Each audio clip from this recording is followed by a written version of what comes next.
Hello students, welcome to knowledge academy. Knowledge একাডেমিতে তোমাদের প্রত্যেককে স্বাগত জানাই। তোমরা জানো নলেজ একাডেমিতে সাইকোলজি অপশনালের ব্যাচ শুরু হচ্ছে এবং তার জন্য আগে একটি ভিডিও আপলোড করা হয়েছিল। যেহেতু আমাদের ইউটিউব চ্যানেলটা হ্যাক হয়েছিল তার জন্য ভিডিওটা সাময়িকভাবে ডিলিট হয়ে গিয়েছিল, তোমরা জানো। তো তার জন্য আজকে আরেকবার ম্যামের সঙ্গে এই ভিডিওটি দেওয়া হচ্ছে। এখানে কিছু পরিবর্তন হয়েছে। পরিবর্তন কি? আগে আমাদের কোর্স ফিস টোটাল ছিল 5000 এবং সেটা ওয়ান টাইম পেমেন্ট ছিল, কিন্তু তোমরা অনেকেই মেসেজ করছো, অনেকেই স্যারকে জানিয়েছো, তার জন্য এই ওয়ান টাইম 5000টা পরিবর্তন হয়ে প্রথমে তোমাদের 2500 দিতে হবে ইনস্টলমেন্ট, এবং তার ঠিক 3 মাস পর অ্যাডমিশনের সময় 2500 টাকা দিতে হবে এবং তার ঠিক 3 মাস পর আবার 2500 টাকা দিতে হবে। এইভাবে টোটাল তোমাদের 10 মাসের কোর্স হবে। আর কোর্সটা কবে থেকে শুরু হবে? ক্লাস শুরু হবে 15 অক্টোবর থেকে, অর্থাৎ 15ই অক্টোবর থেকে ক্লাসটি শুরু হবে। এখানে তোমাদের ম্যাম বাংলাতে বোঝাবেন, ইংলিশে এবং বেঙ্গলি উভয় নোটই কিন্তু তোমরা পাবে, অর্থাৎ ইংলিশেও স্টাডি ম্যাটেরিয়াল পাবে আবার বাংলাতেও স্টাডি ম্যাটেরিয়াল পাবে। এছাড়া আমাদের ভর্তির লাস্ট ডেট কিন্তু ভালো করে মাথায় রাখবে, ভর্তির লাস্ট ডেট হচ্ছে 10th অক্টোবর। 10th অক্টোবর আমাদের এখানে ভর্তির লাস্ট ডেট। আর যোগাযোগের নম্বর হচ্ছে 6291539276।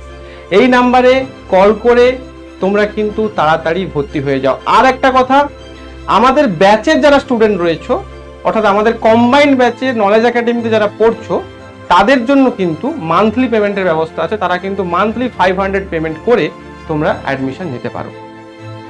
তো এই ছিল আজকের ব্যাপার। আর ম্যাম তোমাদের কিন্তু ডেমো ক্লাস করাবেন এবং আস্তে আস্তে আমাদের ইউটিউব চ্যানেলে সাইকোলজি অপশনালের কিছু ডেমো ক্লাস করাতে থাকবেন এবং আজকেও তোমরা একটা ডেমো ক্লাস পাবে।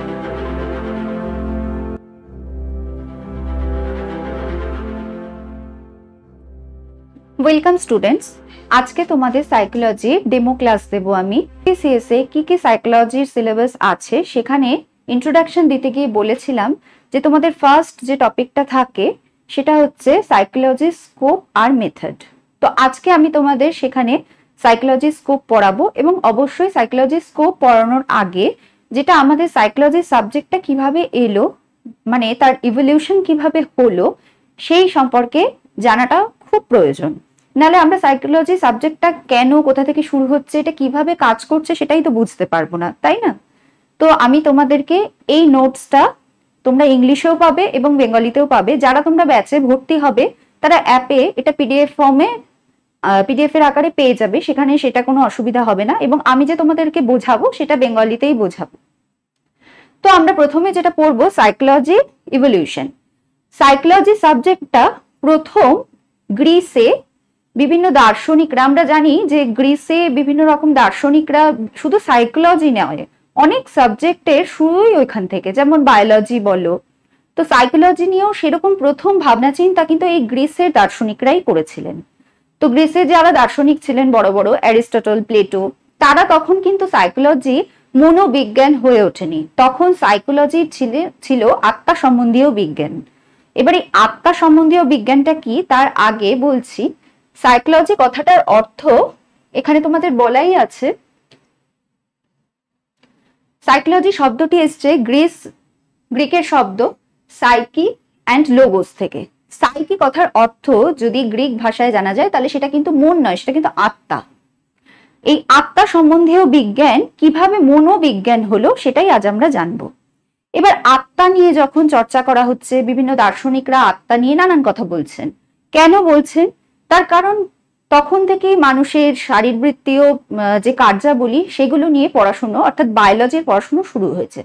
সাথে সাথে শুধু শরীর কেন্দ্র করে যে মানুষ বা জীবজগৎ চলে না, অন্য আর একটা কোনো পারফরমেন্সও তার মধ্যে থাকে, সেই বিষয় নিয়ে একটা পড়াশুনোর সাবজেক্ট তৈরি করা হচ্ছে বা ভাবা হচ্ছে বলা হয়। তো তখন সেইটাকে বলা হলো আত্মা সম্বন্ধীয় বিজ্ঞান, যে মানুষের দেহ এবং আত্মা এই দুটো কনসেপ্ট এলো এবং সোলকে নিয়ে স্টাডি যেটা করা হচ্ছে সেটাকে সাইকোলজি বলা হতে লাগলো। কিন্তু কি হলো, সেই সময় যে দার্শনিক যারা ছিলেন, অ্যারিস্টটল, প্লেটো, তারা যেভাবে সাইকোলজিকে ব্যাখ্যা করতে লাগলেন সেটা সম্পূর্ণভাবে মানুষের কাছে গ্রহণযোগ্যতা পেল না। তারা কিভাবে ব্যাখ্যা করেছিলেন সে সম্পর্কে একটু জেনে নিই।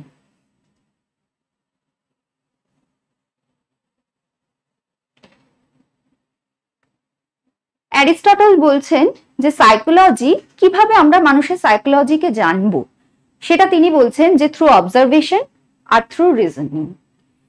অবজারভেশন কথার অর্থ হচ্ছে পর্যবেক্ষণ। তার মানে আমরা যখন কোনো জিনিসকে, যেহেতু আমরা আত্মা বা মন কোনো কিছুকেই খুব ডাইরেক্ট আমরা ওইভাবে দেখতে পাচ্ছি না, মানুষকে বা প্রাণীকে তার খুঁটিনাটি অবজার্ভ করে আমরা সেই সম্পর্কে কিছু একটা ধারণা পেতে পারি। আর লজিক, রিজন কথার অর্থ লজিকের সঙ্গেই যুক্ত। তার কারণ হচ্ছে যে আমরা সেটা যুক্তি তর্ক দিয়ে বিশ্লেষণ করব, আলোচনা করব। তো এইভাবে আমরা সাইকোলজির ধারণা পেতে পারি। আমি আগের দিন তোমাদেরকে পরবর্তীকালে প্লেটো সাইকোলজিকে বিশ্লেষণ করতে গিয়ে 3টি ভাগে ভাগ করলেন। সেটি একটি হচ্ছে লজিস্টিকান, যেটি যুক্তি এবং বিচারের সঙ্গে কানেকশন রাখে, এবং তিনি আরো একটি প্রসঙ্গের কথা বললেন যেটি হচ্ছে গ্রিক ভাষায় এপিথেউমেটিকন। এর মানে হচ্ছে বৃত্তি প্রবৃত্তিগত চাহিদা। অর্থাৎ আমরা যেটা সাইকোলজিতে বারবার বলে থাকি, তোমরা হয়তো অনেক জায়গায় শুনেছো যে সাইকোলজি মানুষের সাবকনশিয়াস নিয়ে কাজ করে। সেই সাবকনশিয়াস থিওরিতে অনেক পরে এসেছিল, কিন্তু প্লেটো কিন্তু তখনই বলছেন যে এপিথেউমেটিকনের মাধ্যমে যে মানুষের ভেতরের একটা বৃত্তি প্রবৃত্তিগত চাহিদা আছে, যেটা সাইকোলজির উপর অত্যন্ত প্রভাবশালী। এবং আরেকটা কথাও তিনি বললেন, থিউমাসাইডস, যেখানে আমাদের আবেগ দ্বারা আমরা কাজ করি। এই বৃত্তি প্রবৃত্তিগত চাহিদা, আবেগ এবং লজিক, এই 3টের সমন্বয়ে সাইকোলজিকে তারা ব্যাখ্যা করতে চাইলেন। কিন্তু প্রথমেই বলেছি এই যে আত্মা সম্বন্ধীয় বিজ্ঞান, এটাই পরবর্তীকালে দার্শনিকরা বললেন যে আত্মার তো আমরা ওরম ভাবে কোনো ফিজিক্যাল প্রেজেন্স দেখতে পাচ্ছি না, বা আত্মাকে আমরা প্রুফও করতে পারছি না। সায়েন্স যখন কোনো একটা সাবজেক্ট হয় তখন সেটা কোনো অব্যক্ত ধারণার মধ্যে শুধু সীমাবদ্ধ থাকলে হয় না, তাকে আমাদের এক্সপেরিমেন্ট করতে হয়। তো সেই রকম ভাবে এই আত্মা সম্বন্ধীয় বিজ্ঞানটি পরবর্তীকালে আর কিন্তু গৃহীত হলো না। তখন সাইকোলজিকে বলা হতে লাগলো মনোবিজ্ঞান। এই মনোবিজ্ঞান টার্মটা এই সময় থেকেই আসতে লাগলো। যখন রেনেসাঁ পিরিয়ড চলছিল তখন দার্শনিক রেনে ডেকার্টস তিনি বলেছিলেন এই মনের কথাটি। প্রথম তিনি বলেছিলেন যে মানুষের যে মানে চরিত্রগত যে বৈশিষ্ট্য সেটা মন দ্বারাই বোঝা যায়, এবং শরীর এবং মনের একটা অদ্ভুত সমন্বয় আছে। তিনি বলেছিলেন যে বডি মাইন্ড ডুয়ালিজম, মানে একটা মানুষ তার শরীর এবং মন এই দুটো দ্বারা চালিত হয়। এই থিওরিটি ডেকার্টসের ভীষণ জনপ্রিয় হয়, এবং তিনি তখন এই প্রথম থটস, ইমোশন, বিলিফ এই কথাগুলোকে সাইকোলজির সঙ্গে যুক্ত করেছিলেন। থটস মানে হচ্ছে যেটা আমরা ভাবছি, প্রত্যেকটা মানুষ আরেকটা মানুষের থেকে থটসের দ্বারা আলাদা হয়, বিলিফের দ্বারাও আলাদা হয়, এবং ইমোশনের দ্বারা তো অবশ্যই আলাদা হয়। কিন্তু কি হলো, সেই মনও সেই পরবর্তীকালের যে দার্শনিক যারা ছিলেন তাদের কাছে গৃহীত হলো না, কারণ সাইকোলজিতে মনেরও ভাবটা আত্মার মতোই কিছুটা মানে অস্পষ্ট ধারণার মধ্যেই রয়ে গেল। পরবর্তীকালে জার্মানির লেপজিগ ইউনিভার্সিটিতে উইলিয়াম উন্ড সাইকোলজির একটি গবেষণাগার স্থাপন করলেন। এতদিন ধরে আমরা দেখে এসেছি যে সাইকোলজি নিয়ে যারা কথাবার্তা বলছেন তারা কিন্তু কেউ সাইকোলজিস্ট হিসেবে নিজেদেরকে পরিচয় দিচ্ছেন না, এবং এই সাইকোলজি স্কুলটা অনেকটাই ফিলোসফি ওরিয়েন্টেড। মানে যারা বড় বড় দার্শনিক ছিলেন তারাই সাইকোলজি সম্পর্কে বিভিন্ন তত্ত্ব দিচ্ছেন, এবং সেই তত্ত্বগুলো কখনো গৃহীত হচ্ছে, কখনো আবার সেগুলো খণ্ডন করে আরেকজন দার্শনিক নতুন তত্ত্ব নিয়ে আসছে। কিন্তু এইবার প্রথম সাইকোলজিকে সায়েন্স সাবজেক্ট হিসেবে গৃহীত হওয়ার মতো কাজ কে করলেন না, উইলিয়াম উন্ড। তিনি লেপজিগ ইউনিভার্সিটিতে একটা গবেষণাগার স্থাপন করেছিলেন, এবং সেখানে তিনি সাইকোলজির ওপর মানে বিভিন্ন মানসিক প্রক্রিয়া কিভাবে হয় সেই কাজগুলোর ওপর প্রচুর এক্সপেরিমেন্ট করেছিলেন। এবং তিনি প্রথম যিনি নিজেকে ফিলোসফার না বলে সাইকোলজিস্ট হিসেবে প্রতিষ্ঠা পেয়েছিলেন। বলতে গেলে এই সাইকোলজিকে প্রথম সায়েন্সের সাবজেক্ট হিসেবে পরিচয় কিন্তু এই উন্ডের জন্যই আমাদের সাইকোলজি আজ সায়েন্সের সাবজেক্ট হয়ে দাঁড়িয়েছে। তো উন্ডের গবেষণার মধ্যেও অনেক কিছু ত্রুটি ছিল, স্বাভাবিক, কারণ সেটা একদমই প্রথম পর্যায়ের গবেষণা ছিল। পরবর্তীকালে উন্ড যখন বলেন যে সাইকোলজি কনসিয়াস অ্যাওয়ারনেসের সায়েন্স অফ কনসিয়াস অ্যাওয়ারনেস, অর্থাৎ কি চেতনা সম্বন্ধীয় বিজ্ঞান। এবার তোমরা বলবে চেতনাটা কি? আমরা অনেক সময় আমাদের বিভিন্ন কথাবার্তায় যারা সাইকোলজি স্টুডেন্ট নই তারাও আমরা ইউজ করে থাকি চেতনা টার্মটা। চেতনা কথাটা বলতে যদি আমরা বোঝাই তাহলে এক বাক্যে সেটা বলবো যে আমরা কতটা কনসিয়াসলি কোনো জিনিস এনভায়রনমেন্ট থেকে নিচ্ছি।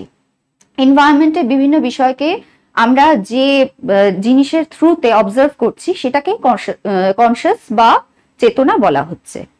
কিন্তু এইখানেও এই থিওরিটাও খুব একটা বেশি দিন গৃহীত হলো না। তার কারণটা হচ্ছে যে এই কনসিয়াস যে মাইন্ড, সেই কনসিয়াস মাইন্ডের স্টাডিকেই তো শুধু সাইকোলজি বলা যায় না, কারণ আমরা জানি যে এই কনসিয়াস মাইন্ড যতটুকু আমাদের চেতন পরিসরে রয়েছে, আমরা অনেক সময় চেতনার বাইরে বেরিয়েও অনেক কিছু ভাবনা চিন্তা করি, যেটাকে আমরা সাবকনশিয়াস মাইন্ড বলি। তো এই জায়গাটা কিন্তু এই চিন্তা ভাবনার মধ্যে একদম ভাবেই পরিস্ফুটিত হলো না, তাই এই থিওরিটিও ডিসকার্ডেড হয়ে গেল। পরবর্তীকালে সাইকোলজি যখন চেতনা সম্বন্ধীয় বিজ্ঞান থেকে নতুন রূপে ম্যাকডুগাল এবং আরো অন্যান্য সাইকোলজিস্টদের সহায়তায় বেরিয়ে এলো, ওয়াটসন প্রমুখ বড় বড় যারা আর কি সাইকোলজিস্ট ছিলেন, এবং তারা বলছিলেন যে চেতনার বাইরেও যেটা আমরা দেখতে পাচ্ছি, যেটা আরো বেশি সাইন্টিফিক হতে পারে, সেটা হচ্ছে behaviour. Psychology is the study of behaviour. এই সংজ্ঞাটা অনেক বেশি গৃহীত হলো, তার কারণ বিহেভিয়ারকে খুব সাইন্টিফিক্যালি আমরা স্টাডি করতে পারি। এতদিন চেতনা, মন, আত্মা এগুলোর মধ্যে অনেক বেশি ধোঁয়াশা ছিল, এগুলো কোথায় আছে সবসময় এগুলো পর্যবেক্ষণ করাও যাচ্ছে না। কিন্তু বিহেভিয়ার, এটা আমরা একে অপরের প্রত্যেকের খুব ভালোভাবে অবজার্ভ করতে পারি এবং সেগুলো বিভিন্ন পরিস্থিতিতে কিভাবে পাল্টাচ্ছে, কিভাবে কাজ করছে, এটার একটা সুন্দর আউটলাইন আমরা দেখতে পাই। তো এই ধারণাটা ভীষণভাবে গৃহীত হলো এবং পরবর্তীকালে সাইকোলজির যে সংজ্ঞা এলো তা এই চেতন, মন এবং বিহেভিয়ারকে কেন্দ্র করেই এলো। তো সাইকোলজি এক কথায় যদি আমরা বলি, সেটা definitely study of behaviour. Human behaviour বা যে কোনো প্রাণীর বিহেভিয়ারকে স্টাডি করে আমরা সাইকোলজি জানতে পারি। তাহলে আমরা যদি এক কথায় সাইকোলজির ইভলিউশনটা ছোট্ট করে জেনে নিই, তাহলে প্রথমে সাইকোলজি, এটা সাইকোলজি সাইন। সাইকোলজি প্রথমে এলো সোল মানে আত্মা সম্বন্ধীয় বিজ্ঞান হিসেবে। এটা ডিসকার্ড হয়ে এলো হচ্ছে স্টাডি অফ মাইন্ড।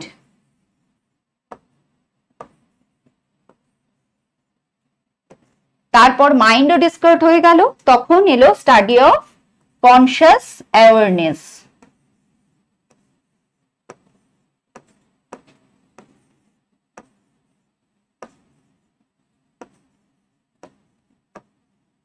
সেই কনশাস অ্যাওয়ারনেসও কিন্তু বেশি দিন থাকলো না, যদিও এই কনশাস অ্যাওয়ারনেসটি শুরুর দিকে ভীষণ গৃহীত হয়েছিল, কারণ অনেক বেশি মাইন্ড এবং সোলের থেকে স্পষ্ট রূপে দেখা যাচ্ছে। কিন্তু যেহেতু এখানে কনশাস অ্যাওয়ারনেসও টোটাল সাইকোলজির স্ফিয়ারটাকে আবৃত করতে পারছে না, সেই কারণে তখন আলটিমেট সোর্স এলো হচ্ছে স্টাডি অফ বিহেভিয়ার।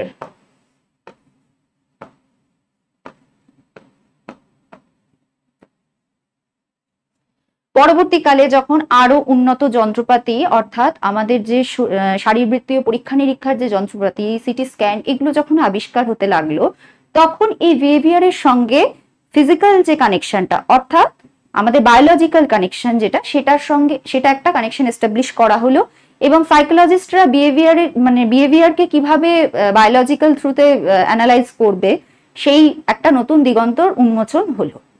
তো সাইকোলজিকে ফাইনালি এই স্টাডি অফ বিহেভিয়ার বলা হচ্ছে। এরপর আমরা জানবো সাইকোলজির স্কোপ। এটা তোমাদের সিলেবাসে দেখেছো, স্কোপ আর মেথড। স্কোপ কথার অর্থ হচ্ছে পরিসর। তো সাইকোলজি তো সায়েন্স হলো, এবার সায়েন্সের এটা কোন কোন ফিল্ডে কাজ করবে সেটা জানাটা খুব ইম্পর্টেন্ট। সায়েন্সের একটা বিশাল ব্যাপ্তি থাকে, আমরা সেটা সকলেই জানি, আর সাইকোলজি যেহেতু অত্যন্ত সূক্ষ্ম বিষয়বস্তু, তো এর ব্যাপ্তি অনেক বেশিই থাকছে। তো সাইকোলজি স্কোপ হিসেবে সাইকোলজিকে ইউজুয়ালি দুটো ভাগে ভাগ করা যায়। একটা হচ্ছে অ্যাপ্লিকেশন প্রসেস অনুযায়ী, আর অ্যাপ্লিকেশন প্রসেসের আগেও আসে এটার বিভিন্ন তত্ত্ব, যে বিভিন্ন সাইকোলজিস্টরা কিভাবে মেন্টাল প্রসেস হচ্ছে, কিভাবে ফাংশন হচ্ছে এবং বিভিন্ন বিভিন্ন মানুষের ক্ষেত্রে কেন এটা আলাদা হয়, সেগুলো সম্পর্কে বিভিন্ন থিওরি দিতে লাগলেন। এবং এইগুলো যখন অ্যাপ্লিকেশনের ক্ষেত্রে এলো, তখন সেটা হলো অ্যাপ্লাইড সাইকোলজি। তাহলে সাইকোলজি স্কোপকে ইউজুয়ালি দুটো ভাগে ভাগ করা হয়, একটা হচ্ছে জেনারেল বা পিওর সাইকোলজি, আর একটা হচ্ছে অ্যাপ্লাইড সাইকোলজি। তো তোমরা এখানে দেখতে পাচ্ছ branches of pure psychology. Pure সাইকোলজিটা কমপ্লিটলি থিওরি ওরিয়েন্টেড।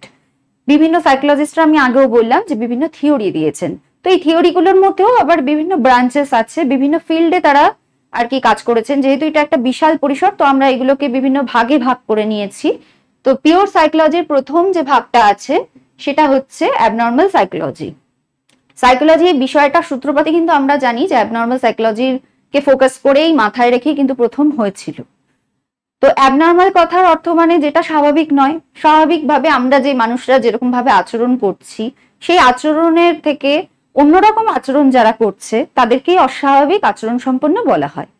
তো এই অস্বাভাবিক আচরণ সম্পন্নদের আচরণের পেছনের কারণ, সিম্পটম, এগুলো কেন মানে কোন পরিবেশে গেলে বাড়ে কমে সেইগুলোর ধারণা কিন্তু এই অ্যাবনর্মাল সাইকোলজিতে আমরা পাবো। এরপর আসছে হচ্ছে জেনারেল সাইকোলজির পর আসছে ডেভেলপমেন্টাল সাইকোলজি।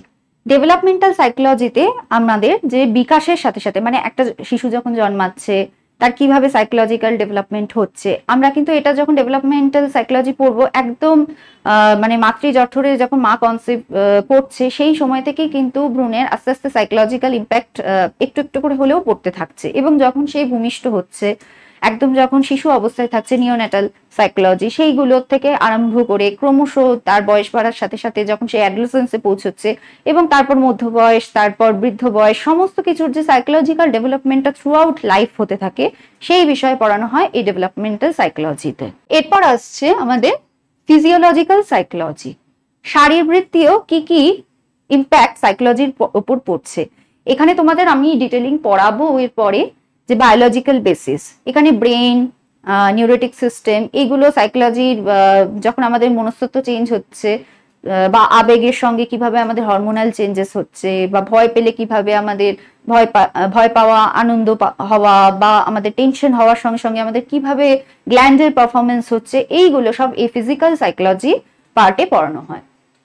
এরপর হচ্ছে এক্সপেরিমেন্টাল সাইকোলজি, যেটা আমি আগেই বললাম যে উন্ড গবেষণাগারে করে প্রথম একটা দেখিয়ে দিয়েছিলেন মানুষকে, সাইকোলজিস্টদেরকে, যে সাইকোলজি এক্সপেরিমেন্টাল ল্যাবে এক্সপেরিমেন্ট করা যায়, এবং এই ল্যাবে বিভিন্ন শুধু মানুষের ওপর না, বিভিন্ন পশু পাখি, ইঁদুর, শিম্পাঞ্জি, কুকুর, বিভিন্ন প্রাণীর ওপরই সময় সময় বিভিন্ন এক্সপেরিমেন্ট করা হয়েছে, এবং পরবর্তীকালে মানুষের ওপরেও কিছু এক্সপেরিমেন্ট করা হয়েছে। তো এই experimental psychology totally lab oriented, এবং যদি কখনো ল্যাবের আউটসাইডেও হয় সেটা সম্পূর্ণ একটা কন্ট্রোলড পরিবেশে, এবং সেখানে যে মানে স্টিমুলাস গুলো থাকে সেগুলো আর্টিফিশিয়ালও থাকে। তো এইভাবে আমাদের একটা আর্টিফিশিয়াল পরিবেশ তৈরি করে যে এক্সপেরিমেন্ট গুলো করা হয়েছে সেগুলোকে এক্সপেরিমেন্টাল সাইকোলজির আন্ডারে রাখা হয়েছে। নেক্সট আসছি সোশ্যাল সাইকোলজিতে। সোশ্যাল সাইকোলজি খুব সোজা একটা সাবজেক্ট। আমরা জানি যে সোসাইটিতে, এবং সোশিওলজিরও একটা পার্ট এটা, সোসাইটিতে থাকতে গেলে আমাদের কিছু নর্মস বেসিক্স ফলো করতে হয়। আমরা নিশ্চয়ই বাড়িতে যেরকম ভাবে রেগে গেলে চিৎকার চেঁচামেচি করি, রাস্তায় কারোর উপর রেগে গেলে সচরাচর আমরা এরকম ভাবে চিৎকার চেঁচামেচি করবো না। তো কেন করব না, এই যে কারণটা, আমরা যখন স্কুলে থাকি একরকম আচরণ করি, বা কলেজে থাকি একরকম আচরণ করি, অফিসে থাকছি একরকম আচরণ করছি, বাড়িতে যখন আসছি তখন একরকম আচরণ করছি। তো এই ডিফারেন্সটা কেন হচ্ছে সেইগুলো আলোচনা করা হচ্ছে সোশ্যাল সাইকোলজিতে। এই যে সোসাইটির যে গ্রুপ, ছোট ছোট বিভিন্ন গ্রুপ, আমরা ছোট থেকে সেই গ্রুপগুলোর মধ্যে যাচ্ছি, বড় হচ্ছি, আমাদের ডেভেলপমেন্ট হচ্ছে, এই বিকাশগুলো সোসাইটির কোনটা কিসের ওপর কি ইম্প্যাক্ট ফেলছে, এইগুলো সোশ্যাল সাইকোলজির মধ্যে পড়ছে। তারপর আসছি হচ্ছে প্যারাসাইকোলজিতে। এটা খুব ভেরি রিসেন্টলি আর কি এটা নিয়ে খুব চর্চা হচ্ছে। প্যারাসাইকোলজি অনেকটা মানে সাইকোলজির থেকে কিছুটা একটু দূরেই সরে যাচ্ছে, কিন্তু সাইকোলজির আন্ডারেই থাকছে। এটা মূলত মানুষের যে আর কি টেলিপ্যাথি বা মানে অতীন্দ্রিয়বাদী যে চিন্তা ভাবনাগুলো সেগুলো নিয়ে স্টাডি করা হয়, এবং অনেক সময় আমরা মানে বিভিন্ন আর কি গবেষণায় দেখি যে প্যারাসাইকোলজিতে অধিদৈবিক কিছু বা ভৌতিক কিছু নিয়ে আমরা গবেষণা মানে সাইকোলজিস্টরা গবেষণা করছেন। তো এটা পড়ছে প্যারাসাইকোলজির আন্ডারে। আর তারপর হচ্ছে জিও সাইকোলজি। জিও সাইকোলজিও অনেকটা সোশ্যাল সাইকোলজির মতোই, যে আমাদের জানি আমরা দেশে, আমাদের দেশ শুধু না বিশ্বে বিভিন্ন রকম ভূপ্রাকৃতিক বৈশিষ্ট্য রয়েছে। যেমন একটা কমন এক্সাম্পল দিই, যে আমরা যখন পাহাড়ে যাই দেখি পাহাড়ের যারা আর কি ওখানের মানুষ হয় তারা অনেক বেশি কষ্ট সহিষ্ণু হয়, এবং তাদের একটা দৃঢ় মনোভাব, তাদের একটা জেদ থাকে, যেটা আমাদের সমতলের মানুষদের থাকে না। তো এটা ডেফিনেটলি এই জিওলজিক্যাল চেঞ্জেস এর উপর ডিপেন্ড করে হচ্ছে। বা যারা ঠান্ডার দেশের মানুষ আর যারা গরম দেশের মানুষ, তাদেরও কিছু বেসিক সাইকোলজিক্যাল ডিফারেন্স থাকে। তো এটা জিওলজিক্যাল ইম্প্যাক্টের জন্য হয়। এই জিও সাইকোলজির মধ্যে এই আন্ডারে এইগুলো পড়ানো হয় বা গবেষণাও করা হয়। এখানে তোমাদের আমি যেগুলো এতক্ষণ বললাম সেগুলো সুন্দর করে লেখা আছে, এবং এখানে তোমাদের খুব বেশি ডেসক্রিপটিভ আকারে কিছু যে পড়তে হবে তাও না, জাস্ট আমি যেগুলো তোমাদেরকে বোঝালাম সেইগুলোই এখানে সাজিয়ে লেখা রয়েছে। এই যে প্রথমেই আমি তোমাদেরকে পড়িয়েছি জেনারেল সাইকোলজি, তারপর অ্যাবনর্মাল সাইকোলজি, সোশ্যাল সাইকোলজি, এগুলো খুব ডেসক্রিপটিভ ওয়েতে তো এগুলো তোমাদের পড়তে হবে না, এটা জাস্ট একটা ইন্ট্রোডাক্টরি পার্ট থাকে সাইকোলজি। কখনো সাধারণত ডব্লিউবিসিএস পরীক্ষায় স্কোপ থেকে প্রশ্ন এসেছে বলে এখনো আমি দেখিনি, কিন্তু বলা যায় না, ভবিষ্যতে আসতেও পারে। তাই তোমাদের এটা মানে অবশ্যই পড়ে রাখা উচিত, এবং এটা এমন কিছু কঠিন না, এটা পড়ে রাখলে তোমরা একবার দুবার এটাকে জাস্ট চোখ বুলিয়ে নিলেই আশা করি তোমরা এটা সম্পর্কে তোমাদেরও কনসেপ্ট ক্লিয়ার হয়ে যাবে। এবং সুবিধাটা কি হবে, ভবিষ্যতে যখন তোমরা সাইকোলজির বিভিন্ন চ্যাপ্টার গুলো পড়বে, তখন যদি তোমাদের স্কোপটা জানা থাকে, তখন সেই সম্পর্কে তোমাদের একটা সাম্যক জ্ঞান থাকবে যে তোমরা কিছু বানিয়েও লিখতে পারবে। এরপর আসছে, আমি তোমাদের বলেছিলাম শুরুতেই যে সাইকোলজির দুটো মেইন ব্রাঞ্চ, একটা হচ্ছে পিওর আর একটা হচ্ছে অ্যাপ্লাইড। তো এই অ্যাপ্লাইড সাইকোলজির যদি ব্রাঞ্চেস গুলো দেখি, অ্যাপ্লাইড কথাটা মানে আমরা সবাই খুব ভালো করে জানি যে প্রয়োগমূলক, যেটা আমরা হাতে কলমে অ্যাপ্লিকেশন করছি, যে অর্থাৎ পিওর সাইকোলজিতে যে ব্রাঞ্চগুলো পড়লাম সেখান থেকে বিভিন্ন থিওরি ডেরাইভ হচ্ছে, এবার যখন সেটা আমরা অ্যাপ্লিকেশন করছি সেইটা হচ্ছে অ্যাপ্লাইড সাইকোলজি। তো অ্যাপ্লাইড সাইকোলজির প্রথম যে ভাগটা সেটা হচ্ছে ক্লিনিক্যাল সাইকোলজি। এই ক্লিনিক্যাল সাইকোলজিটা আমরা অ্যাপ্লাইড জেনারেল সাইকোলজিতে আমরা দেখেছি অ্যাবনর্মাল সাইকোলজি। অ্যাবনর্মাল সাইকোলজি বিভিন্ন রকম অস্বাভাবিক মানুষদের আচরণকে নিয়ে আলোচনা করে থাকে। তাই ক্লিনিক্যাল সাইকোলজি এদের কিভাবে সুস্থ করা হবে, এদের এই কারণ, রোগের মানসিক রোগের যে উৎপত্তি এবং ক্রমবিকাশ, সেগুলোকে স্টাডি করার পর তার কি কিওর, সেটাকে কিভাবে কিওর পুরোপুরি হয়তো না করা গেলেও কিভাবে সেটাকে অন্তত কন্ট্রোল করা যাবে, সেটা নিয়ে ক্লিনিক্যাল সাইকোলজিরা গবেষকরা পড়াশোনা করে থাকেন। এবং এই ক্লিনিক্যাল সাইকোলজিস্টের চাহিদা সাইকোলজি ফিল্ডেই সব থেকে কিন্তু বেশি। নেক্সট আসছি এডুকেশনাল সাইকোলজি। এডুকেশনাল সাইকোলজি তোমরা যারা বিএড করেছো বা করবে অনেকেই হয়তো জানো যে বিএড করতে গেলে তোমাদেরকে সাইকোলজি পড়তে হয়, এবং সেটা কিন্তু এই এডুকেশনাল সাইকোলজি। তা কেন পড়ানো হয়? কারণ যখন তুমি কোনো টিচার হবে তখন তোমার অবশ্যই, আমি আগের দিনও বলেছিলাম এবং বারবারই বলবো, যে যখন তুমি মানুষের সঙ্গে ইন্টারাকশন মূলক কোনো পেশার মধ্যে যাচ্ছ, তখন সেখানে সাইকোলজি জানাটা খুব ইম্পর্টেন্ট। তো এডুকেশনাল সাইকোলজি টিচারদেরকে শেখায় যে কোন এনভায়রনমেন্টে পড়ালে বাচ্চাদের মন ভালো থাকবে, তাদের লার্নিং স্কিল, তাদের মেমোরাইজেশন ক্যাপাসিটি ভালো হবে, তারপর তাদের সঙ্গে কিরকম বিহেভিয়ার করা উচিত, ক্লাসরুমে যদি কখনো কোনো অ্যাবনর্মাল বা কোন রকম অস্বাভাবিক কিছু কোন স্টুডেন্টের মধ্যে আচরণ দেখা যায়, সেটাকে কিভাবে ডিল করা হবে, সেইগুলো কিন্তু এডুকেশনাল সাইকোলজির পারপাস থাকে। এবং টিচারদেরকে এটা পড়ানো হয় যাতে তারা সুন্দরভাবে স্টুডেন্টদেরকে ডিল করতে পারে। তারপরে আসছে হচ্ছে পলিটিক্যাল সাইকোলজি। পলিটিশিয়ান বড় বড় যারা থাকেন, তারা কিভাবে মানুষের, যত বড় পলিটিশিয়ান যারা প্রচুর বার ভোটে জিতে আসছেন, তাদের কিন্তু একটা অদ্ভুত মানে কি বলবো, একটা অ্যাপিয়ারেন্স থাকে, জনগণের মধ্যে তাদেরকে নিয়ে একটা ক্রেজ থাকে। তো এটা কিন্তু সম্পূর্ণ একটা সাইকোলজিক্যাল ব্যাপার, যে তারা হয়তো খুব বড় বড় কোনো সত্যিকালের কোনো ভালো কাজ করেই যে তারা নেতা হচ্ছেন, বারবার ভোটে জিতছেন, সবসময় কিন্তু এমনটা হয়ও না। কিন্তু তাদের একটা ম্যাজিক্যাল ইমেজ বিল্ড আপ করা হয় পাবলিকের মনে, এবং সেটা সম্পূর্ণই জনগণের সাইকোলজির সঙ্গে নেতার একটা ডিলিংস এর উপর ডিপেন্ড করে। এই যে পলিটিক্যাল সাইকোলজি, এটা অত্যন্ত সূক্ষ্ম একটা বোধ, যেটা সাধারণ মানুষ অনেক সময় ধরতে পারে না, আবার অনেক সময় ধরতে পারেও। পলিটিশিয়ানরা অনেক সময় কিছু ক্ষেত্রে অন্য কারো ওপিনিয়নও নেন, সেক্ষেত্রে সাহায্য নেন, যারা আর কি এই জনমানুষের যে অভিব্যক্তি সেটা খুব ভালো স্টাডি করতে পারে, এবং সেই তাদের সাজেশন অনুযায়ী পলিটিশিয়ানরা তাদের নিজেদের ম্যানিফেস্টেশন বা নিজেদের বক্তৃতা বা নিজেদের কাজকর্ম অ্যাটায়ার সবকিছুর মধ্যে একটা চেঞ্জেস আনেন। তো এই জায়গাটাকে বলা হয় পলিটিক্যাল সাইকোলজি। নেক্সট হচ্ছে মিলিটারি সাইকোলজি। আমরা এমনিতে পলিটিক্যাল সায়েন্সে দেখে এসেছি ইন্ডিয়ান পলিটিতে যে আমাদের নাগরিকদের দুভাগে ভাগ করা হচ্ছে, একটা সিভিলিয়ান্স আর একটা মিলিটারি। তো কেন ভাগ করা হচ্ছে? যে মিলিটারিতে যারা চাকরি করেন তাদের লাইফটা অনেকটাই অন্যরকমের, তাদের জীবনে অনেক আমাদের সাধারণ যে নাগরিকরা আমরা যেরকম ভাবে সুযোগ সুবিধা পাই, আমরা দেখেওছি ফান্ডামেন্টাল রাইটস এর অনেকগুলো রাইট কিন্তু মিলিটারিদের ক্ষেত্রে অ্যাপ্লিকেবল হয় না। তো স্বাভাবিক, যাদের জীবনটা এতটা রেস্ট্রিক্টেড এবং তাদেরকে সবসময় একটা যুদ্ধ বিগ্রহ, শত্রুর অ্যাটাক, এই ধরনের একটা সবসময় একটা টেনশনের মুহূর্তে কাজ করতে হচ্ছে।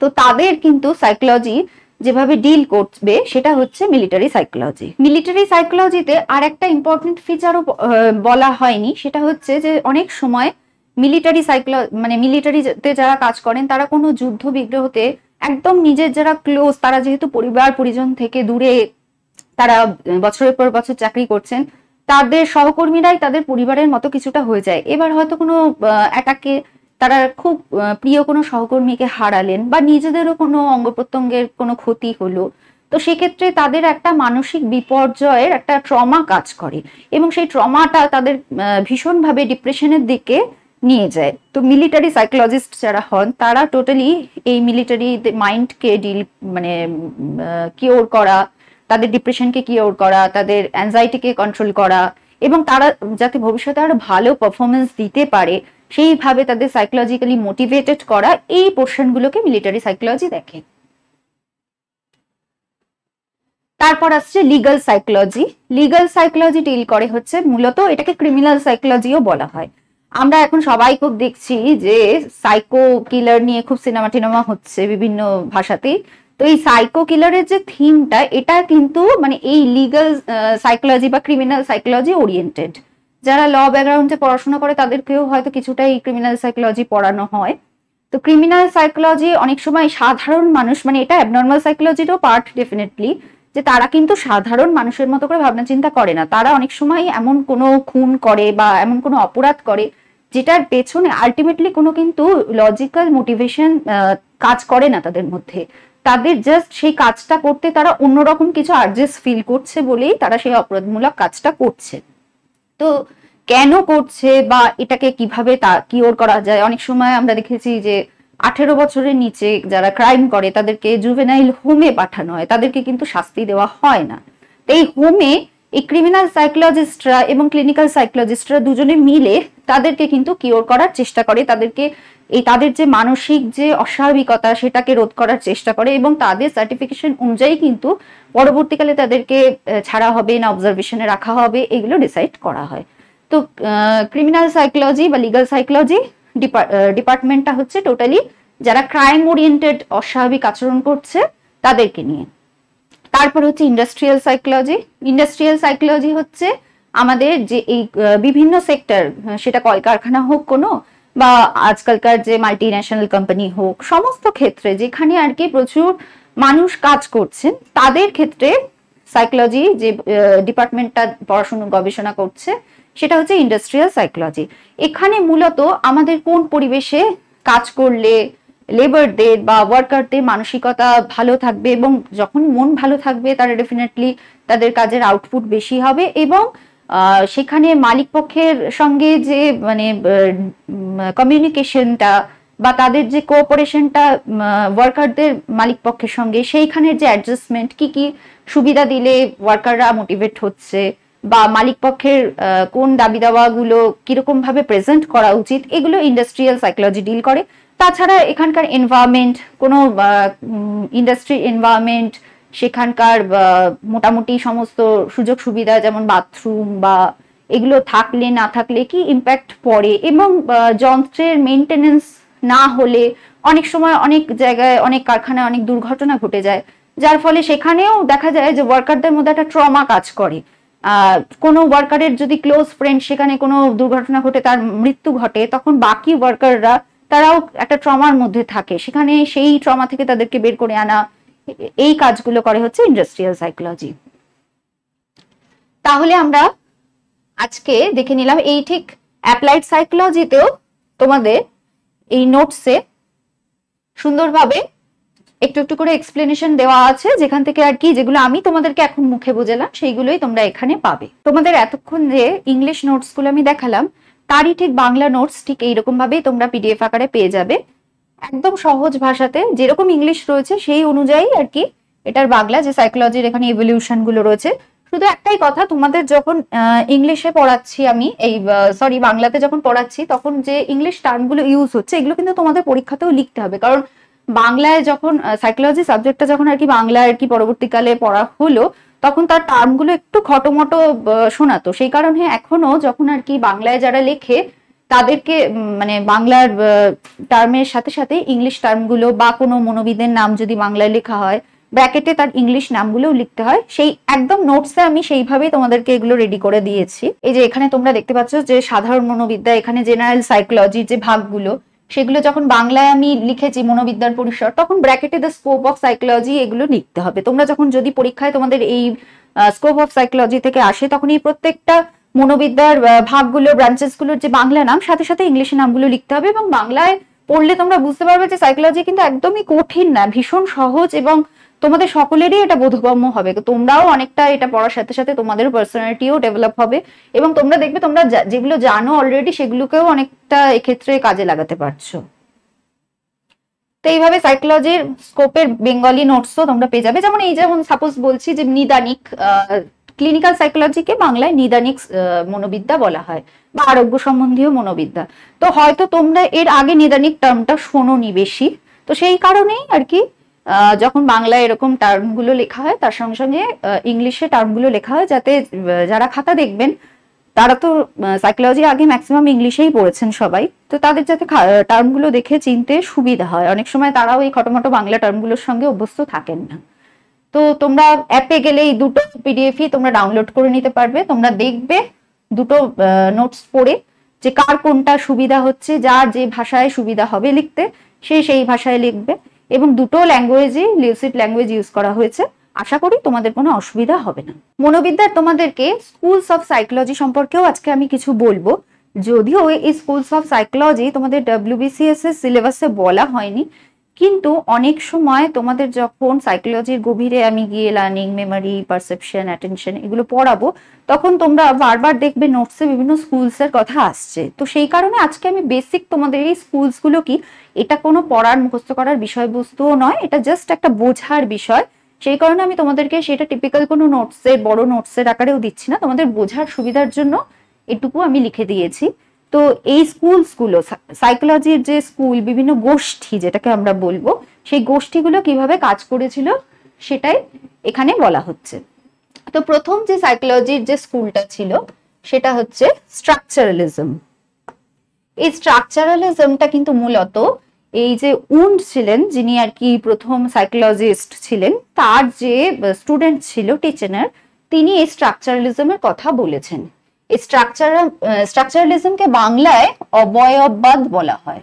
অবয়ব কথার অর্থ হচ্ছে আমরা জানি কোনো কিছুর কাঠামো, তাই এই সাইকোলজির কাঠামো অর্থাৎ মনের কাঠামো নিয়ে স্ট্রাকচারালিজমের সাইকোলজিস্টরা গবেষণা করতেন। তারা কিন্তু মন কি কি এলিমেন্টস দ্বারা গঠিত সেইগুলো নিয়ে তারা এক্সপেরিমেন্ট করতেন বিভিন্ন প্রাণীর ওপর, বিভিন্ন মানুষের ওপর, এবং রীতিমতো ল্যাবরেটরি ওরিয়েন্টেড হয়ে স্ট্রাকচারালিজমের সূচনা কিন্তু হয়েছিল। কিন্তু পরবর্তীকালে এই স্ট্রাকচারালিজমটা কিন্তু মানুষের মধ্যে আর জনপ্রিয় হয়নি। তার কারণ হচ্ছে এই স্ট্রাকচারালিজমের যে মেইন পদ্ধতিটা ছিল সেটা হচ্ছে ইন্ট্রোস্পেকশন। আমি তোমাদেরকে মেথডসে পড়াবো সাইকোলজির বিভিন্ন মেথডস। আপাতত জেনে রাখো ইন্ট্রোস্পেকশন কথাটার মানে হচ্ছে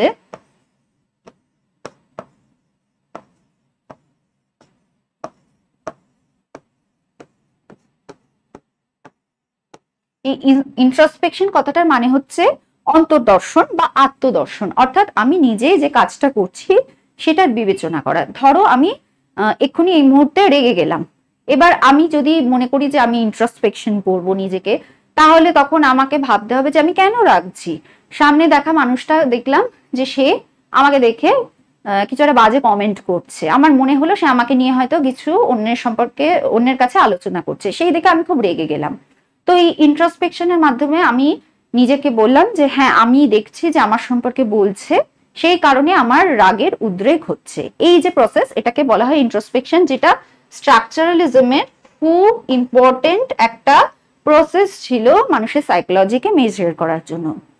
তো পরবর্তীকালে মোটামুটি এডওয়ার্ড টিচেনার যখন মারা গেলেন তখন কিন্তু আর এই স্ট্রাকচারালিজম স্কুল নিয়ে কেউ খুব একটা আর এগোয়নি, বলতে গেলে এই স্কুলটা সেখানেই শেষ হয়ে গেছিল। কারণ পরবর্তীকালে বা স্ট্রাকচারালিজম থাকতে থাকতে এই ফাংশনালিজম বা ক্রিয়াবাদ বলে যে স্কুলের আন্ডারে সাইকোলজিস্টরা কাজ করছিলেন তারা বিভিন্ন রকম থিওরি দিতে থাকেন। এখানকার প্রধান যিনি ছিলেন তিনি ছিলেন হচ্ছে উইলিয়াম জেমস, এতদিন স্ট্রাকচারালিজমের কাজ হতো কিন্তু মেইনলি জার্মানিতে, এরপর উইলিয়াম জেমস তিনি ইউএসএ তে হার্ভার্ড ইউনিভার্সিটিতে কিন্তু আমাদের ফাংশনালিজমের যে স্কুল সেইখানে কাজ করতে লাগলেন। আচ্ছা, স্ট্রাকচারালিজম আর ফাংশনালিজমের মধ্যে পার্থক্য কি?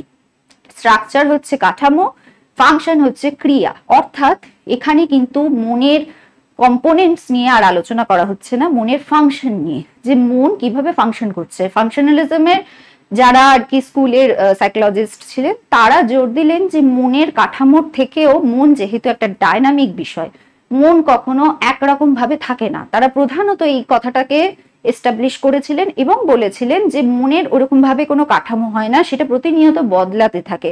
তাই এক্ষেত্রে মনকে জানবার জন্য আমাদের ফাংশনের দিকে অনেক বেশি নজর দিতে হবে, যে মন কিভাবে কাজ করছে, এবং সেই কাজের মধ্যে বিভিন্ন আমাদের ইমোশন বলো, আমাদের মেমোরি বলো, আমাদের থট থিঙ্কিং বলো, সমস্ত কিছু ইনক্লুডেড। ফাংশনালিজমের যে স্ফিয়ারটা সেটা অনেক বেশি বড় ছিল।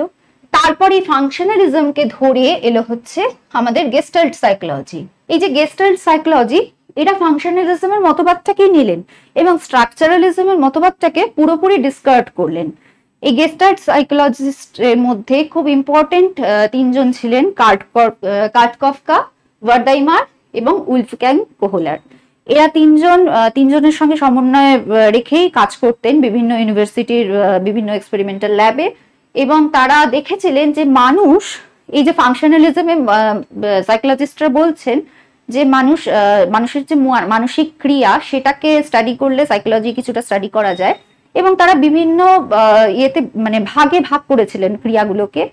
কিন্তু গেস্টাল্ট সাইকোলজিস্টদের এখানে বৈশিষ্ট্য, তারা বললেন যে মানুষের মানসিক যে ক্রিয়া সেটাকে এরকম বিভিন্ন ভাগে ভাগ না করে সেটাকে একটা সম্পূর্ণ বিষয় বলে একটা প্রত্যক্ষ করা।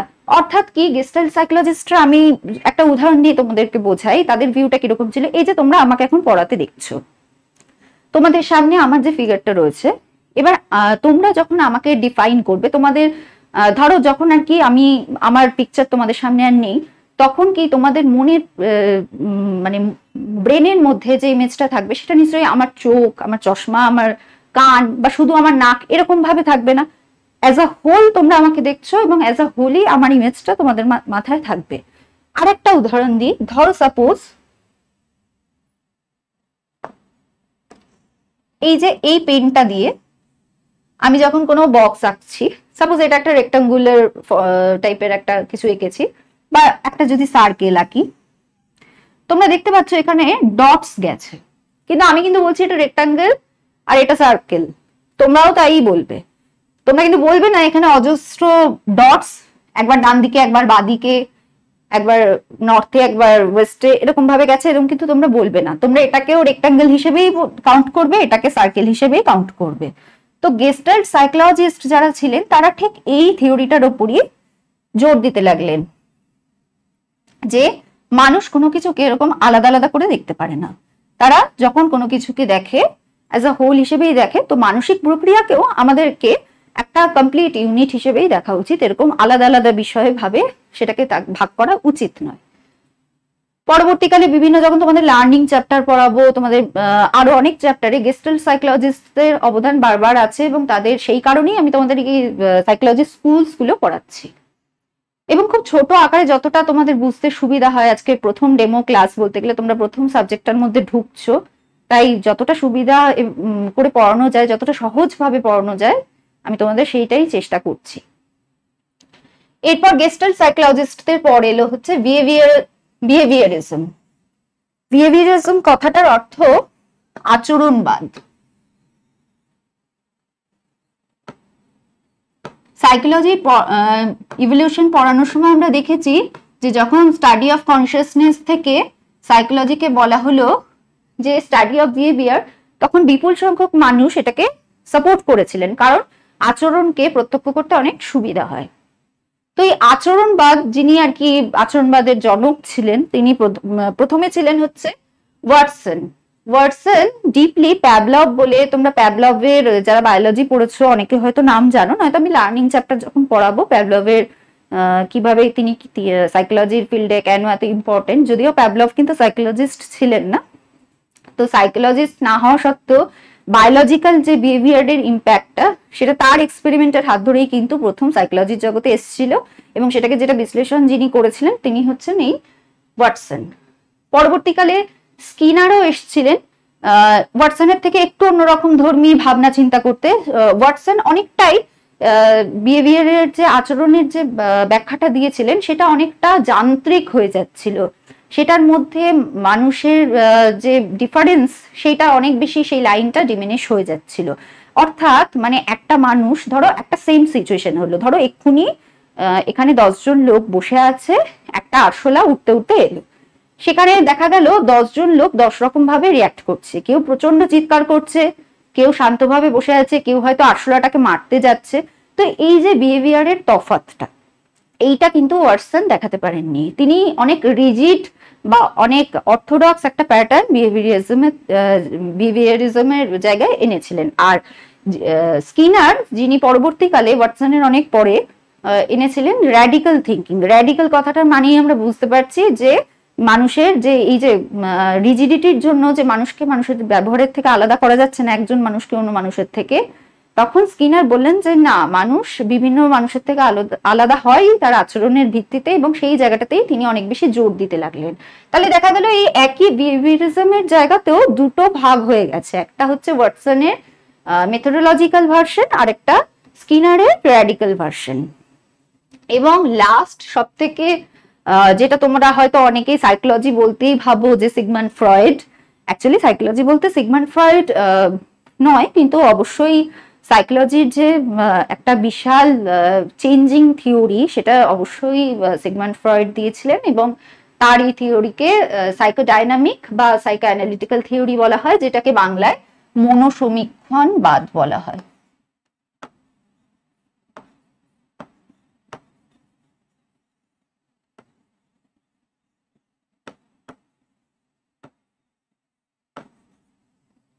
এই মনোসমীক্ষণবাদ মানে সাইকো অ্যানালিটিক্যাল মানে আমি মনকে একেবারে গভীরভাবে বিশ্লেষণ করছি। তোমাদের জানি সবারই হয়তো মানে এই সাইকো অ্যানালিটিক্যাল পার্টটায় সব থেকে বেশি ইন্টারেস্ট থাকে। আমরাও যখন পড়াশোনা করেছিলাম ফ্রয়েডের থিওরির প্রতি আমাদের সব থেকে, ফ্রয়েডিয়ান যে ক্লাসগুলো হতো সেইগুলোর প্রতি আমাদের সবসময় সব থেকে বেশি নজর থাকতো। ওই ক্লাসগুলো আমরা জীবনে কলেজ লাইফে মিস করতাম না। তো যাই হোক, তো আমি আজকে তোমাদের ছোট্ট করে মানে ফ্রয়েডকে কখনো একটা ক্লাসে বিশ্লেষণ তো দূরে থাক, 10টা ক্লাসেও বিশ্লেষণ করা সম্ভব না। আমি একদম ছোট করে তোমাদেরকে একটু একটু করে গল্পের মতো করে বলছি যে সাইকোলজির মেইন ইন্টারেস্টিং জায়গায় কিন্তু এটা। তো সাইকো অ্যানালিটিক্যাল যে পার্টটা, সেই প্রথম থিওরিটা দিয়েছিলেন হচ্ছে এই সিগমন্ড ফ্রয়েড, যাকে ফাদার অফ সাইকোলজিও বলা হয়। তখন অ্যাকচুয়ালি এই সিগমন্ড ফ্রয়েড কিন্তু সাইকোলজিস্ট ছিলেন না, তিনি ছিলেন হচ্ছে নিউরোলজিস্ট। একটা গল্পের মাধ্যম দিয়ে তোমাদের বলি যে উনি কেন সাইকোলজি ফিল্ডে এলেন। তিনি তো ছিলেন বেসিক্যালি নিউরোলজিস্ট। তো তিনি নিউরোলজি যখন ডাক্তার ছিলেন, প্র্যাকটিশনার ছিলেন, তখন তার কাছে একটা কেস আসে যেখানে একজন ভদ্র মহিলা তিনি আস্তে আস্তে প্যারালাইজড হয়ে যাচ্ছেন। তো ফ্রয়েড বিভিন্ন রকম পরীক্ষা নিরীক্ষা করে দেখেন, মানে যে শারীরবৃত্তীয় পরীক্ষা নিরীক্ষাগুলো, তাতে তার কোনো নার্ভের কোনো সমস্যা বা নার্ভাস সিস্টেম ব্রেইন রিলেটেড কোনো সমস্যা কিন্তু হচ্ছে না। তার কিন্তু উচিত হাত পা নাড়তে পারা, কিন্তু তবুও তিনি কিছুতেই হাত পা নাড়তে পারছেন না। তখন ফ্রয়েড তাকে অন্যভাবে গভীরভাবে বিশ্লেষণ করা শুরু করলেন। ফ্রয়েড তখন তাকে গভীরভাবে বিশ্লেষণ করতে করতে দেখলেন যে তিনি ভদ্রমহিলা জীবনে ভীষণই নিঃসঙ্গ, এবং তার বাবা আছে, বাবা খুব অসুস্থ, বাবা শয্যাশায়ী, বাবাকে তাকে সেবা করতে হয়। অদ্ভুত ব্যাপার, ভদ্রমহিলা যে অঙ্গ মানে যে হাত দিয়ে সেবা করতেন বাবাকে, আস্তে আস্তে তার সেই হাতটাই কিন্তু প্যারালাইজড হয়ে যাচ্ছে। তো ফ্রয়েড তখন বুঝলেন যে শারীরবৃত্তীয় যে বিভিন্ন টেস্টগুলো, সেই রিপোর্টে যে ভদ্রমহিলার এটা কোনো ফিজিওলজিক্যাল সমস্যাই না, এটা কমপ্লিটলি একটা সাইকোলজিক্যাল সমস্যা। যেহেতু দীর্ঘদিন ধরে একটা নিঃসঙ্গ একটা বোরিং জীবনে তাকে একটা শয্যাশায়ী বৃদ্ধ বাবাকে মানে সেবা শুশ্রূষা করে যেতেই হচ্ছে, তার জীবনে অন্য কোনো রকম কোনো বিনোদন নেই, কোনো ভালো লাগা নেই। আবার সমাজে সে যদি সেটা নাও করে, সমাজ থেকে তাকে একটা প্রত্যাখ্যিত বা বাজে নজরে বা সমালোচনার নজরে দেখা হবে, সেই কারণে সে সেই কাজটা ছেড়েও যেতে পারছে না। তো এই জায়গাটা থেকে তার মানসিক একটা গভীর জটিলতার সৃষ্টি হচ্ছে, এবং ভদ্রমহিলা এই যে প্যারালাইজড হয়ে যাচ্ছেন, মানে তার হাতটা তিনি আর হাতটা দিয়ে কোনো কাজ করতে পারছেন না, এটা কিন্তু তিনি কনসিয়াস মাইন্ডে করছেন না। এই যে তার এই ইচ্ছাকৃত ব্যাপারটা, এটা কিন্তু কমপ্লিটলি সাবকনসিয়াস ব্যাপার। তো ফ্রয়েড এই জায়গাটা থেকে এই কেসটাকে ডিল করতে গিয়ে তিনি প্রথম থিওরি দেন যে মাইন্ডের একটা টোপোগ্রাফিক্যাল নেচার আছে। এই যে দেখো, তোমাদের বড় করে দেখাচ্ছি, মাইন্ডের এই যে টোপোগ্রাফিটা যে দেখতে পাচ্ছ, এটা একটা আইসবার্গের শেপ। এই আইসবার্গের কথাটা আমরা প্রথম টাইটানিকে জানি, যে আমরা টাইটানিক যখন জাহাজটা যখন অ্যাক্সিডেন্ট করে, বলা হয় একটা বিশাল আইসবার্গে, যে সাগরে আর কি টাইটানিক যাচ্ছিল, একটা আইসবার্গে ধাক্কা খেয়েছিল, এবং এই আইসবার্গের যে উপরের টিপটা এইটুকুই শুধু দেখা যাচ্ছিল, এবং তলায় যে এটা কতটা গভীর সেটা কেউ কোনোদিন মানে মেজার করতে পারেনি। বোঝা যেত যে এটা প্রচুর গভীর, মানে আনফ্যাথমেবল, যেটাকে মেজার করা যায় না, এরকম একটা গভীরতা নিয়ে থাকে আইসবার্গ। তো আমাদের মনটাও, হিউম্যান মাইন্ডটাও ঠিক এইরকম। এই আইসবার্গের একদম টিপে যেটা রয়েছে, সেটা হচ্ছে থটস, মানে এই যে চিন্তা ভাবনা, সেই চিন্তা ভাবনাগুলো কিসের দ্বারা আসছে? পারসেপশনের দ্বারা, এবং এটাকেই আমাদের কনসিয়াস লেভেল বলা হচ্ছে। যখন আমরা বলেছিলাম সাইকোলজিকে চেতনা সম্বন্ধীয় বিজ্ঞান বলা হচ্ছে, তা সেইখানে সেই ডিসকার্ড কেন হয়েছিল? তার কারণ বাকিটা তো আমাদের বলা হয়নি। এই কনসিয়াস লেভেল হচ্ছে এইটুকু সাইকোলজির, আর বাকি যে পার্টটা সেটা নিয়ে পরবর্তীকালে ফ্রয়েড তত্ত্ব দিলেন সম্পূর্ণভাবে এই কেসটিকে স্টাডি করতে করতে। তো আমরা প্রত্যেকটা মানুষই আমাদের নিজেদের এই কনসিয়াস মাইন্ডটুকুকেই জানি। ম্যাক্সিমাম মানুষই এই কনসিয়াস মাইন্ডটুকুকেই আমরা রিচ করি। আমার এটা ভালো লাগছে না, কেন ভালো লাগছে না? না এই সেই গরম লাগছে, অমুক লাগছে, সেই কাজটা করতে আমার সেই কারণে ভালো লাগছে না। কিন্তু এই আচরণটার পেছনে কোন গভীর কারণ রয়ে গেছে? যেমন এই ভদ্র মহিলার, যখন ওনার হাতে, উনি একটু হাতটাকে মুভ করতে পারছেন না, ইনিশিয়ালি ওনার মনে হচ্ছে যে উনি প্যারালাইজড হয়ে গেছেন, তাই উনি আর হাতটা নাড়তে পারছেন না।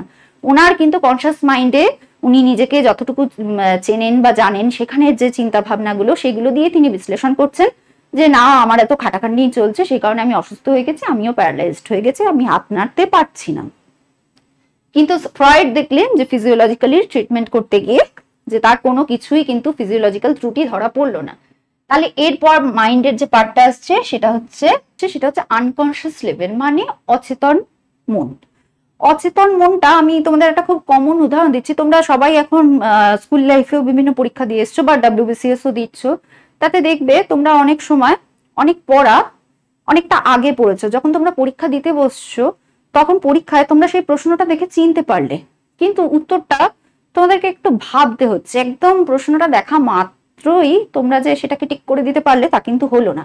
তখন তোমরা কি করো? অন্য প্রশ্নগুলো অ্যাটেন্ড করো এবং মনে মনে তোমরা ভাবতে থাকো যে এর উত্তরটা কি।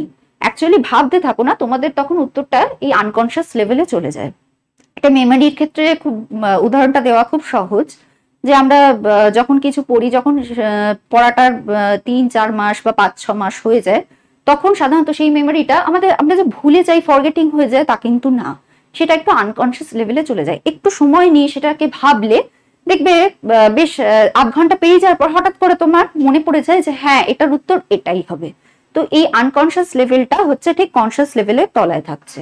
তারপরে সব থেকে যেটা ইম্পর্টেন্ট এবং কন্ট্রোভার্সিয়াল পার্ট, সেটা হচ্ছে সাবকনসিয়াস। এখানে লেখাটা একটু ভুল আছে, আমি তোমাদের ঠিক করে দিয়েছি। এইটা হচ্ছে সাবকনসিয়াস লেভেল। সাবকনসিয়াস লেভেল হচ্ছে আমাদের মনের যে অতল যে পার্টটাকে বলা হচ্ছে, এটা এতটা গভীর যে এটার মধ্যে কি আছে আর কি নেই সেটা ডিফাইন করা খুব ডিফিকাল্ট।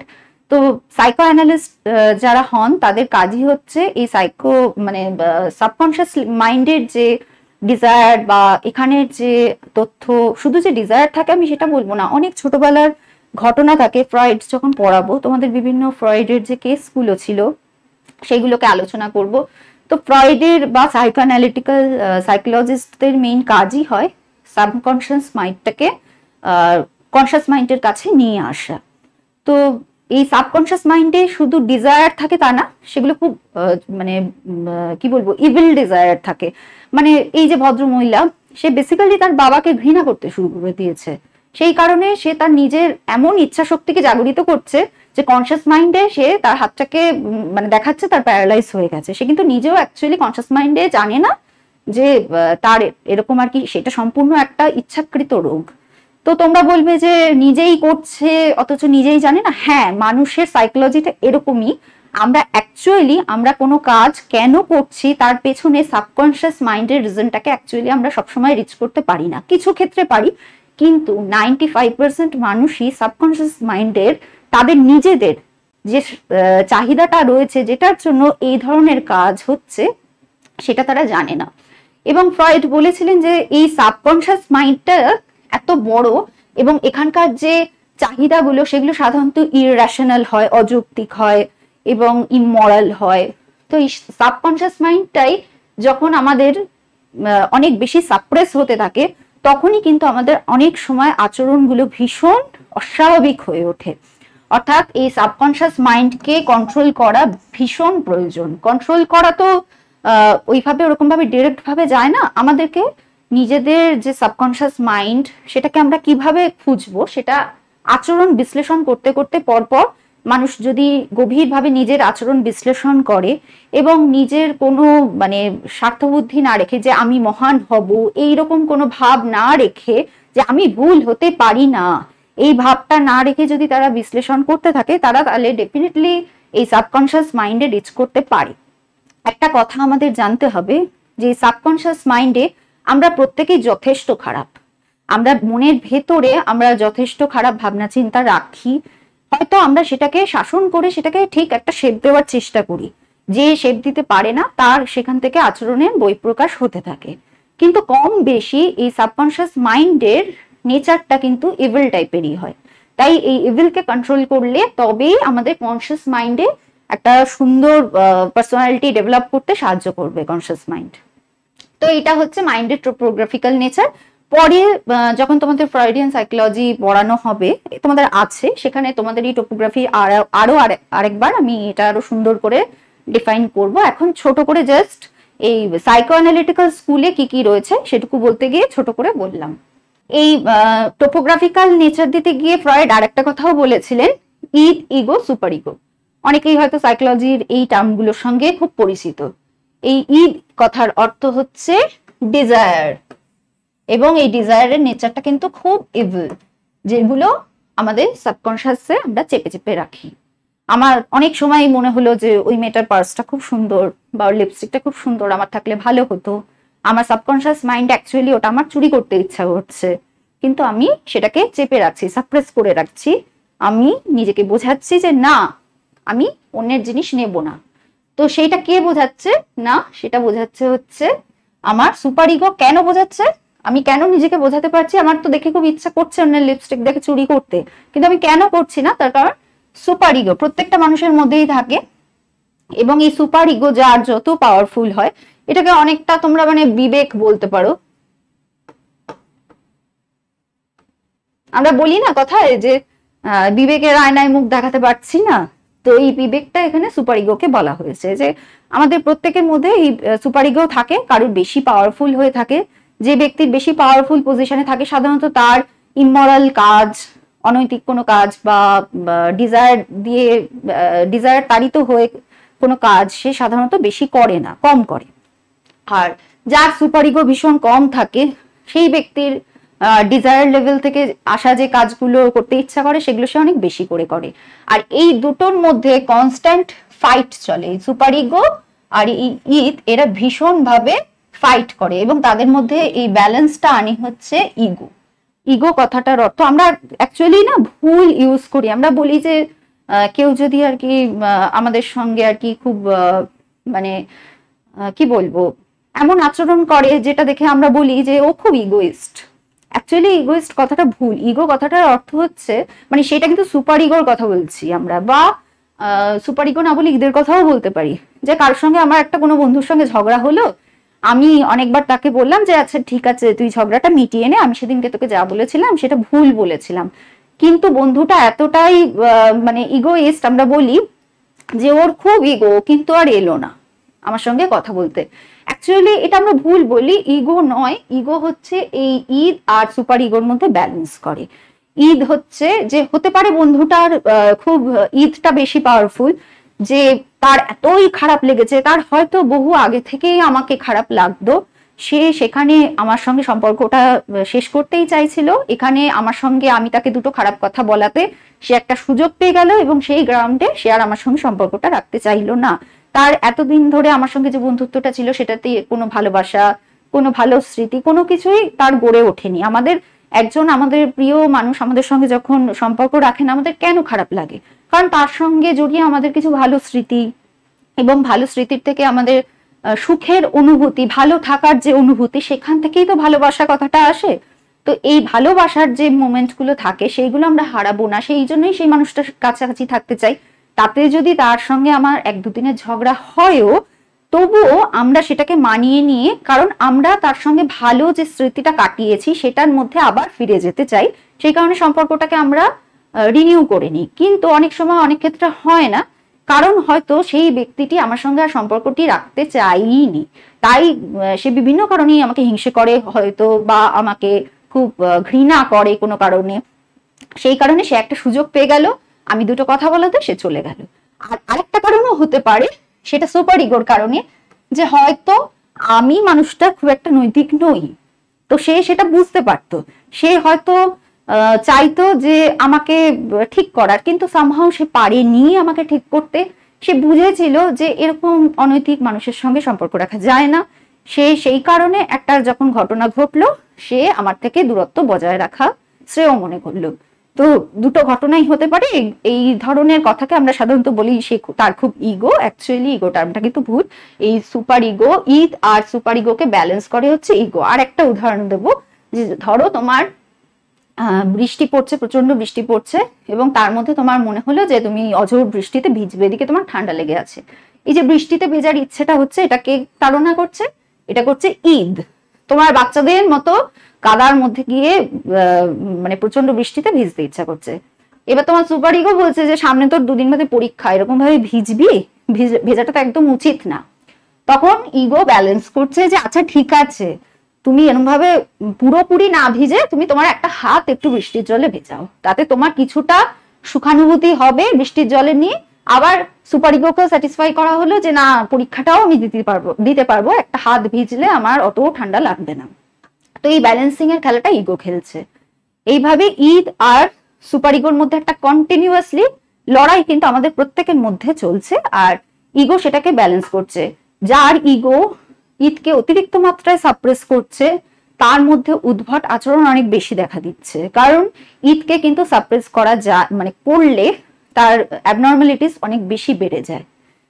আর নেক্সট আসছে হচ্ছে লিবিডো।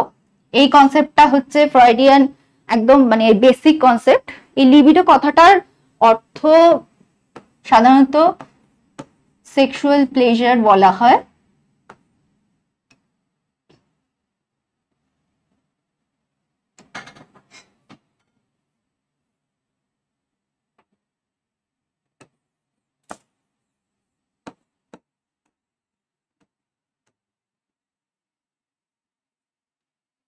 সেক্সুয়াল প্লেজার বললেও অ্যাকচুয়ালি এই লিবিডোটা কিন্তু ফ্রয়েড বলেছেন যে একটা শিশু জন্ম মুহূর্ত থেকে থাকছে। এবার তোমরা হয়তো এই কনসেপ্টটা বলবে যে এটা কিরকম কনসেপ্ট হলো। এখানে সেক্সুয়াল প্লেজার বলতে শুধুমাত্র ফিজিক্যাল ইন্টিমেসিকে বলা হচ্ছে না, ফিজিক্যাল ওরিয়েন্টেড হয়ে আমরা যে সাইকোলজিক্যাল ডিলটাকে করছি সেটাকে বলা হচ্ছে লিবিডো। অর্থাৎ একটা বাচ্চা, ফ্রয়েড এটা খুব ডিপলি তোমাদেরকে আর কি পড়ানো হবে যখন, আমি একটা দুটো উদাহরণ দিয়ে জাস্ট বোঝাচ্ছি। মানে একটা বাচ্চা যখন জন্মাচ্ছে, তখন হয়তো তোমরা দেখেছো বাচ্চা সমস্ত কিছু জিনিস নিয়ে আলটিমেটলি সেটা মুখে দেয়।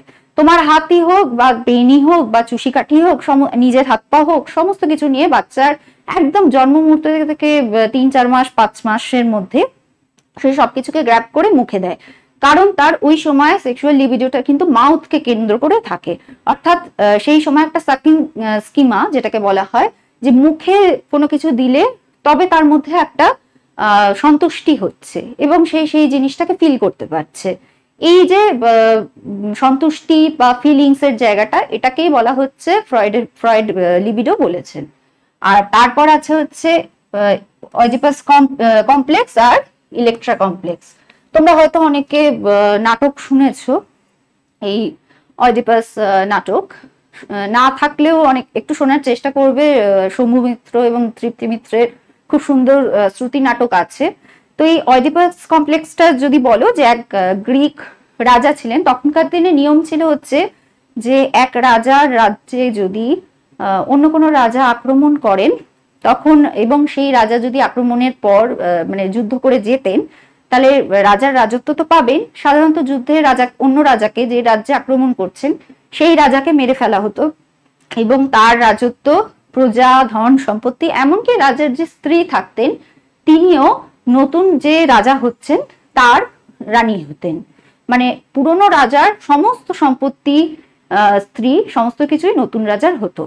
তো এই এটা একটা সাহিত্য খুব সুন্দর, মানে সুন্দর এবং দুঃখেরও, যে এই অয়ডিপাস যিনি ছিলেন তিনি তার এমন ঘটনাচক্রে ছোটবেলায় তার মায়ের থেকে বিচ্ছিন্ন হয়ে গেছিলেন, এবং বিচ্ছিন্ন হওয়ার পর তিনি যখন আর কি তার মা দ্বিতীয় বিবাহ করেন, মানে অডিপাসের বাবা সঙ্গে বিচ্ছেদের পর তার মায়ের দ্বিতীয় বিবাহ হয়, এবং যে মানে তিনি যে অঞ্চলের রাজা ছিলেন, অডিপাস এসে সেই রাজ্য আক্রমণ করেন এবং পরবর্তীকালে তার মাকেই তার বিবাহ করতে হয়। তো মাকে, এই যে মাকে, তিনি তখন জানতেন না যে এই ভদ্রমহিলা তার মা। তো এই যে মাকে বিবাহ করতে হওয়ার দরুন তার মধ্যে মাকে স্ত্রী রূপে কিছুকাল তার সঙ্গে ঘর সংসার করার পর তিনি পরে জানতে পারেন যে তিনি যাকে স্ত্রী রূপে আর কি, মানে এখন যার সঙ্গে স্ত্রী হিসেবে সংসার করছেন তিনি অ্যাকচুয়ালি তার বায়োলজিক্যাল মা। তো এটা জানার পর অডিপাসের মধ্যে ভীষণ গ্লানির উদ্ভব হয়। তো এটাই হচ্ছে অডিপাস কমপ্লেক্স, মানে যখন কোনো সন্তানের, মানে এখানে পুরুষ সন্তানের তার মায়ের প্রতি একটা অদ্ভুত ভালো লাগা এবং দাবি দেওয়া কাজ করে। এটা হয় সাধারণত, আমরা অনেক সময় দেখে থাকি যে অনেক ছোট ছেলেও মায়ের শাড়িতে বা মায়ের পার্সে বা মায়ের ইউজ করা কোনো জিনিসে যখন অন্য কেউ টাচ করে, সে তাকে সেটা টাচ করতে দেয় না, বা অন্য কোনো মানে শিশুটি তার বাবাকেও তার মাকেও বেশি টাচ করতে দিচ্ছে না, তখন বোঝা যায় যে শিশুটির মধ্যে, বা এটা যদি কোনো বড় মানুষের মধ্যেও হয়, তার মধ্যে অডিপাস কমপ্লেক্স গ্রো করেছে। এটার অপোজিটে আছে হচ্ছে ইলেকট্রা কমপ্লেক্স। এটার পেছনে কোনো গল্প নেই, এটা এমনি নামকরণ করা হয়েছে। এটা ঠিক একজন মেয়ের যখন তার বাবার প্রতি একটু অবসেসিভ লাভ এর জায়গাটা গ্রো করে, তখন সেটাকে বলা হয় ইলেকট্রা কমপ্লেক্স। তো এইভাবেই সাইকো অ্যানালিটিক্যাল স্কুলটা ডেভেলপ করেছিল, এবং পরবর্তীকালে অ্যানা ফ্রয়েড, ফ্রয়েডের মেয়ে, এবং আরো কার্ল ইয়ং, তারপর অ্যাডলার, বিভিন্ন সাইকোলজিস্ট সাইকোডাইনামিক স্কুলকে এগিয়ে নিয়ে গেছিলেন। তো এইভাবে তোমাদের সাইকোলজির যে স্কুল, সেই স্কুলগুলো সম্পর্কে আমি আজকে ছোট করে বললাম। পরবর্তীকালে যখন সাইকোলজি ডিটেলিং এ তোমরা পড়বে, তখন বারবার এই স্কুল এবং স্কুলের যারা আর কি সাইকোলজিস্ট ছিলেন তাদের বারবার করে তাদের এই নামগুলো আসবে। সেই কারণে আজকে তোমাদেরকে আমি ছোট করে একদম সহজ ভাষায় এগুলো সম্পর্কে বেসিক ধারণা দিলাম। আশা করি তোমাদের ক্লাসটা ভালো লাগলো। After all, thanks for watching. মন দিয়ে পড়াশোনা করো।